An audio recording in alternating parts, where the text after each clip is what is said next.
हाँ जी बच्चों, आज हमारे साथ स्टूडियो में, क्या नाम है आपका? नाम बताइए पहले तो। आंचल यादव। आंचल यादव। कहाँ से आए हैं आप? झांसी। झांसी से? अच्छा, ये यूपी वाले ही हैं, हम भी यूपी वाले हैं। तो जी कौन सी पोस्ट पे सिलेक्शन हुआ सर, आपका? ASO इन CSS। ASO इन CSS। Yes sir. कौन सा अटेम्प्ट है? सर मेरा एक 2022 का था, जब ग्रेजुएशन कंप्लीट नहीं हुई थी, सिलेक्शन हो गया था और लेकिन फिर भी ज्वाइन नहीं कर पाई थी। ये अब दूसरा अटेम्प्ट है along with corporate job. Corporate job? Yes sir. कहाँ पे? गुड़गांव में? अरे वाह, कौन सी कंपनी में? सर शायद वो अभी मैं डिस्क्लोज नहीं कर पाऊंगी क्योंकि उनके कुछ नॉर्म्स हैं, बट MNC थी। अभी भी जॉब चल रही है? नहीं, अब तो सर यहाँ पर ज्वाइन कर लिया ना, तो वहाँ से क्विट कर दिया है। अच्छा, जॉइनिंग तो हो गई ना आपकी? बिग 4 में से एक कंपनी थी। बिग 4 में से एक कंपनी? Yes sir. देखो, मतलब ये वो बच्चे हैं जो ग्रेजुएशन के फाइनल ईयर के अपीयरिंग में भी सिलेक्शन ले लिए बिना ग्रेजुएट हुए। Yes sir, and without preparation too. Without preparation. क्योंकि सर वैकेंसी बहुत ज्यादा थी, तो उस टाइम तो 37,000 वैकेंसी थी 2022 में सर। तो बाकी थोड़े बेसिक्स मेरे अच्छे थे क्योंकि 9th से मैंने ट्यूशन पढ़ा के अपना फाइनेंस करना शुरू किया, अपनी पढ़ाई धीरे धीरे। तो बेसिक अच्छे थे, तो इसलिए कॉन्ग्रेचुलेशन कर रहे हैं आप सभी को। सर मेरा भी ड्रीम है आपसे मिलने का। हाँ, ये नए बच्चे हैं, ये अभी 2024 का अटेम्प्ट देंगे। Yes sir. ये देंगे अभी, कुछ CPO का, कुछ CGL का, कुछ CHSL का। तो एक बार आप इनसे क्या कहना चाहेंगे? Hello everyone, first of all sorry, I don't have any idea. Hello everyone, कैसे हो आप लोग? यार देखो, मतलब मुझे तो यकीन नहीं हो रहा कि मैं गगन सर से मिल रही हूँ और ये मेरा मैनिफेस्टेशन मैं कहूँगी भाई। मैंने सर आपके एक पोस्ट पर कमेंट किया था कि देखना मैं आऊँगी। ये हमें दे दीजिए। बिल्कुल सर, मैं इतनी खुश हूँ कि मेरे हाथ शेक कर रहे हैं। लोग सेलिब्रिटी से मिलना चाहते हैं, लेकिन मुझे ऐसा लगता है कि जिसने मेरी हेल्प की है इतनी, और आपके पढ़ने का तरीका, अभी आप पढ़ा रहे थे ना, मुझे लिटरली गूज़बम्स आ रहे थे। मैंने कहा मैं क्वेश्चन जाके सॉल्व करती हूँ 11 और 3 से कैसे डिवाइड होगा। तो मुझे लिटरली, मतलब अगर आपकी तैयारी चल रही है तो मैं तो बस ये कहूँगी कि अच्छे से पढ़ो, कंसिस्टेंट होकर पढ़ो यार। लास्ट के, मैं आपको लग रहा है मैं ब्लफ कर रही हूँ, लेकिन मैंने 2 महीने में मेंस निकाला है अच्छे से। ऐसा नहीं कि तैयारी पहले से नहीं की थी सर, लेकिन फिर भी अब कॉर्पोरेट जॉब है, सब कुछ मैनेज करना है। साथ में टाइफाइड हो गया था, दीदी की शादी थी। फिर मैंने मेहनत करके निकाली है। इसलिए मैं आपसे भी कहूँगी यार, रोज पढ़ो, कंसिस्टेंट रहो। और मैथ के लिए सब सर, पता है मैंने अपना YouTube चैनल शुरू किया है रिसेंटली, आंचल यादव के नाम से। ओके। उसमें 4 दिन में 500 सब्सक्राइबर्स हो गए। और सबका ये तो मैथ की स्ट्रैटेजी बता दो। आज मैं मैथ का गॉड ही बोलूंगी मैं आपको, तो सर उनके सामने खड़ी हूँ। मतलब लिटरली आप सर को फॉलो करो और सिलेबस खत्म करके रिवीजन करो। और मैंने सर मैथ की एक भी बुक नहीं पढ़ी है, केवल शीट, हमारी शीट और नोट, यही सब। हाँ? सर यही सब। और सच बता रही हूँ, इतने कम टाइम में ना, क्योंकि मैंने नोट्स इतने अच्छे से बनाए थे एकदम डिब्बे में क्लोज करके। आप मेरे नोट्स देखोगे, मैंने आपकी क्लासेस बार बार नहीं देखी, लेकिन एक बार देख के सोचा था एक बार करना है, अच्छे से करो और ख़त्म करो। तो अगर आप ऑलरेडी आपका 50% सिलेक्शन मैथ में हो गए क्योंकि आप सर से पढ़ रहे हो। तो बाकी मैं थोड़ा सा नर्वस भी हो रही हूँ। Thank you so much. नहीं, बहुत अच्छा लगा। सिलेक्शन होता है एक बार में, ये आपका मतलब एक ही अटेम्प्ट आपने अच्छे से दिया है ना? बिल्कुल सही बात। सिंगल अटेम्प्ट में सिलेक्शन हुआ है ना? Yes sir. सिंगल अटेम्प्ट में भी सिलेक्शन होता है, तो जो बच्चे घबराते रहते हैं सर ये हो जाएगा और वो हो जाएगा, एक बार डेडिकेशन से पढ़ लिया जाए ना, पार है। मैथ्स में आपका कितना स्कोर था? सर प्री में तो फुल था, लेकिन इसमें मेंस में 3 गलत हो गए थे मेरे क्वेश्चंस, क्योंकि जल्दी के चक्कर में मुझे मीडियन में, मुझे लोअर लिमिट मीडियन वाला क्वेश्चन गलत हो गया था। एक और कोई क्वेश्चन था वो गलत हो गए थे, और एक और गलत, 3 गलत हो गए थे। मेरे 27 सही थे। तो ये आपकी पहली पोस्ट जॉब वो थी, ड्रीम जॉब? सर MA थी, no doubt. Okay. But MA नहीं हो पाया, क्योंकि अगर मुझे लगता है मैं कंसिस्टेंट 1 साल रह लेती ना तो शायद हो जाता, लेकिन इतनी कंसिस्टेंट नहीं थी। तो सेकंड थी ये मेरी, ASO इन CSS। सेकंड थी? Yes sir. तो अब दोबारा पेपर दोगे CGL का? नहीं सर, मैं किसी की नहीं खाऊंगी seat. Don't worry, I am satisfied with this. और आप क्या नाम बताया अपने चैनल का? आंचल यादव। आंचल यादव। तो आप इनके चैनल को भी सब्सक्राइब करो।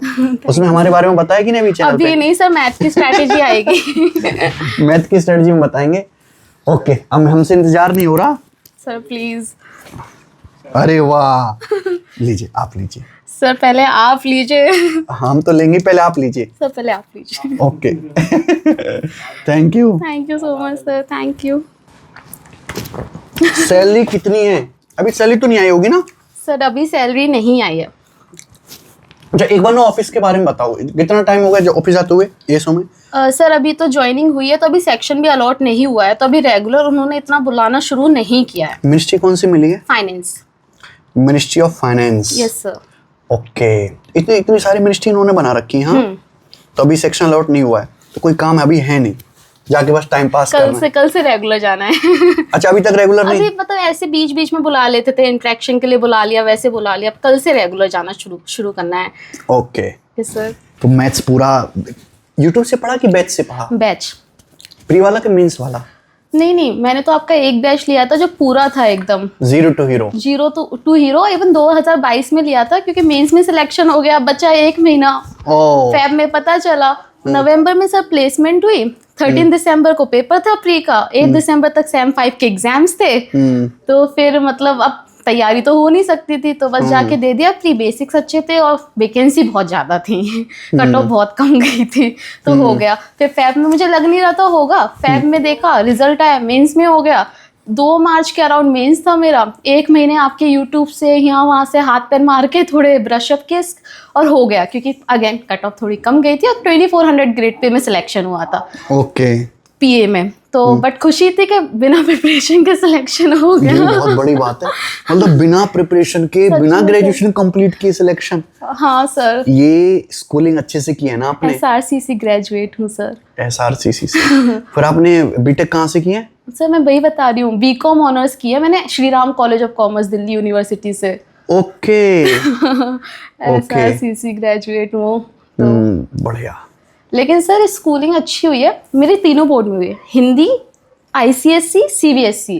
अच्छा, ये बहुत इंटरेस्टिंग कहानी है। कैसे? सर आपके पास तो कम टाइम नहीं है ना, गोपाल सर के साथ पास थोड़ा कम का टाइम था, तो मुझे शॉर्ट में बताएं। नहीं, बताइए। सर एक्चुअली मेरे घर का बैकग्राउंड भी अब बहुत अच्छा है, वरना सब कहेंगे कि स्ट्रगल स्टोरी बना दी, लेकिन उस टाइम पे बिल्कुल भी अच्छा नहीं था, बिल्कुल भी अच्छा नहीं था। इट वाज लाइक कि हमारे घर में 2 कमरे थे, जो एकदम मम्मा वो होता ना कि घर कच्चा है, पानी बरस रहा है ऊपर, हम रात भर पानी निकाल रहे हैं घर से। कसम से सर उस बाल्टी से मग्गे में पानी स्टोर करके। हाँ, ऐसा बैकग्राउंड था। लेकिन फिर मतलब हिंदी मीडियम में जाती थी 5th तक, तो टीचर कहते थे तुम इतनी होशियार हो तो स्कूल चेंज करो। मतलब ऐसा नहीं है कि हिंदी मीडियम अच्छा नहीं, लेकिन अपॉर्चुनिटीज तो सर कम मिलती हैं, इस फैक्ट को कोई डिनाई नहीं कर सकता है। तो फिर मैंने कहा कि कैसे फीस भरेंगे, इतनी ज़्यादा फीस है, और मेरे पापा फार्मर हैं तो इतना तो है नहीं। तो फिर उसके बाद फिर टीचर, एक बच्ची थी मतलब मेरी फ्रेंड थी, उसने बोला तू जा, और वो क्रिश्चियन थी, तो सेंट जेवियर्स स्कूल था, तो उसके फादर जो थे शायद वो जानते थे, उन्होंने कहा तू जा और टेस्ट दे कर आ। मैंने कहा ठीक है, मम्मा से कहा, मम्मा ने कहा चलो। मेरी मम्मा इतनी सपोर्टिव है ना सर, कसम से, उन्होंने कहा चलो लेके चलते, बिना सोचे समझे गई। टेस्ट नहीं निकाला, क्योंकि मैथ भी मैंने हिंदी में पढ़ी थी, मल्टीप्लाई को मैं गुणा जानती थी, रेशियो को अनुपात जानती थी, तो मेरे को कुछ समझ नहीं आया। तो टेस्ट नहीं निकला, फादर ने कहा कि नहीं हम नहीं दे सकते एडमिशन, कैसे कवर करेगी। और ICSE में तो 6th में फिजिक्स, केमिस्ट्री, बायो सब अलग अलग, बहुत टफ होता है ICSE बोर्ड। मैं फादर के सामने रोने लगी। मैं बहुत ज़्यादा डिटर्मिनेशन हाई था, मैंने कहा प्लीज़ फादर एक मौका दे दो। तो फादर ने बोला कि नहीं, मैंने कहा प्लीज़, वो वही मीम वाला हो गया। तो उन्होंने कहा ठीक है दे देते हैं, उन्होंने मुझे मौका दे दिया। उसके बाद सर फिर मेरा जुलाई में हुआ एडमिशन, ऑलरेडी 3 महीने लेट थी मैं, और अगस्त में पेपर थे क्वार्टरली। यू वोंट बिलीव, मेरी अगस्त में 8th रैंक आई। टॉप 10 में आना बहुत बड़ी बात थी। और जब पहले दिन मुझे सिस्टर ने बोला go and get the admission slip, मुझे समझ ही नहीं आया कि सिस्टर बोल क्या रही है। मैं ऐसे मूर्ख बनी खड़ी हूँ। सब लोग मुझ पे हंसते थे, यार हिंदी मीडियम से आई है, क्या करेगी। एंड वही सिस्टर, उन्होंने सर मुझे मतलब एंड में बुक्स फ्री दे देती थी, पढ़ो तुम, कॉपीज दे देती थी, इतनी स्वीट सिस्टर बन गई ना। तो बस ऐसे ही था। फिर हाफ ईयरली में 3rd रैंक आई और फाइनल में 1st रैंक आई।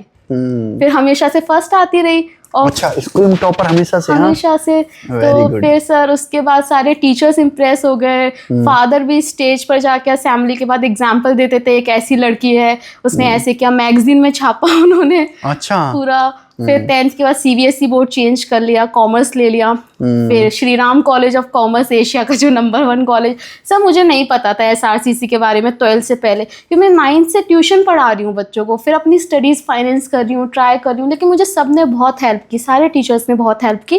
तो मेरे को नहीं पता था, लेकिन बेसिक्स अच्छे थे। किसी दोस्त ने बताया अगेन कि ऐसा ऐसा कॉलेज है तो वहाँ अप्लाई कर। तो मैंने रिसर्च की, फिर रिजल्ट आया, 12th का तो अच्छे मार्क्स बन गए।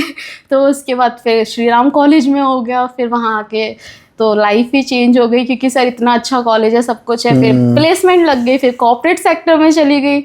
2 साल ऑलमोस्ट कॉर्पोरेट सेक्टर में काम किया, वहाँ सीखा और देखा कि ये तो मुझे नहीं करना। अच्छा।